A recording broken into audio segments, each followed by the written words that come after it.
Naša priča dešava se u bliskoj budućnosti, u svetu u kom se vrednost čoveka svodi na rejting, gde svi posmatraju i svi su posmatrani. Ljudi sa sobom nose multifunkcionalne uređaje za deljenje sadržaja i ocenjivanje drugih, istovremeno i telefone.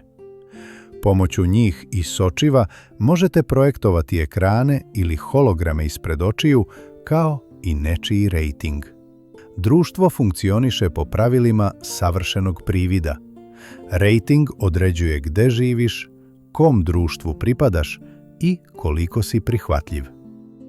U svetu obojenom pastelnim lažima, gde se sve reči mere i svaka emocija ocenjuje, savršenstvo više nije izbor, već obaveza.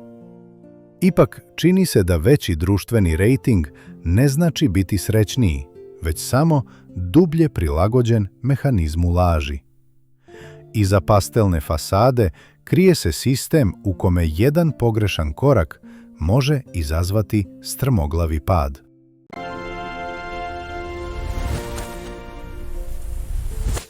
Celu priču možete pogledati na YouTube kanalu Prepričano. Hvala na gledanju.